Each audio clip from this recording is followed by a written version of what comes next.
नियंत्रण किया जाता था और उसमें किसी तरह ये ब्राह्मण प्रवेश किया।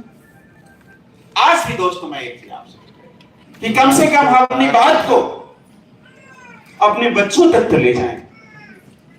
तुम कौन हो, तुम्हारा वजूद क्या है, तुम्हारा इतिहास क्या था और अभी तुम कहां हो, तुम्हारा भविष्य क्या होगा। जो 2300 साल तक हुआ ये बाबा साहब की मेहरबानी रही कि कुछ सालों तक हमें संविधान के तहत अधिकार मिले। लेकिन जब से ये लोग आए हैं आरएसएस, असली नाम रॉयल सीक्रेट सर्विस, जो राजाओं के द्वारा रखे जाते थे, राजाओं के काम किए जाते थे और हम लोग पर हुकूमत किए जाते थे। और उसका पहले हम समझते बाम से, अगर वो कुछ समाज के लिए, शासक वर्गों के लिए काम करते हैं तो बाम से ये सारे मूल निवासियों के लिए काम करते, इकट्ठा हो बात करते हैं। साथियों, ये संविधान के लिए बाबा साहब का मेहनत, बलिदान, अपने बच्चों की कुर्बानी देकर के आज और आपको ठेकेदारी प्रथा के अंदर मजदूर बनाया। हमारे साथ हाजीपुर के एक बात, उनके पिताजी चपरासी थे, उन्होंने मेहनत किया एमबीबीएस में और उनके लिए बैंक में लोन दिया। बहुत बड़े डॉक्टर हैं, संत सरनदास, लेकिन आज ठेकेदारी प्रथा पे है। सरकार के अंदर कोई आपके पास रिकॉर्ड नहीं, गारंटी नहीं।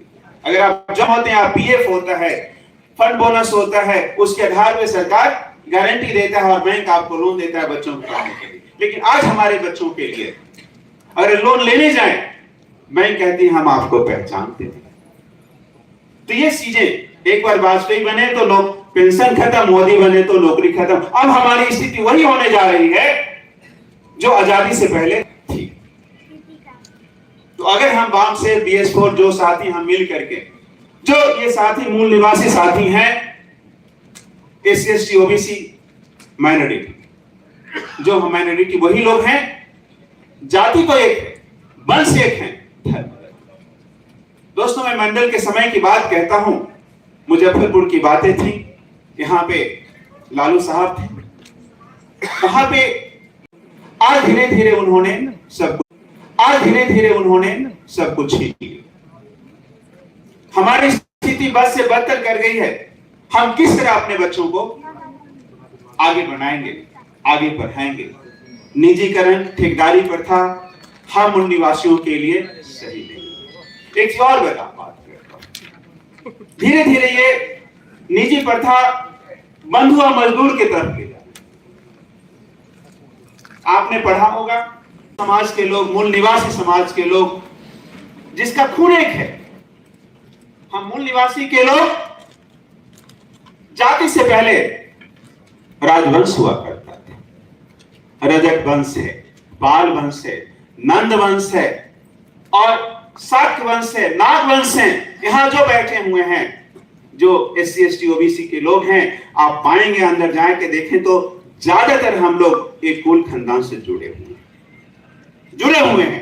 तो हमारे बीच भेद नहीं है, लेकिन हमारे बीच थोड़ा सा ऊंचा हो गया, उसके आगे ऊंचा हो गया, ऊंच नीच करके हम पर शासन करते हैं। आज समय आ गया है कि हम अपने बीच से ये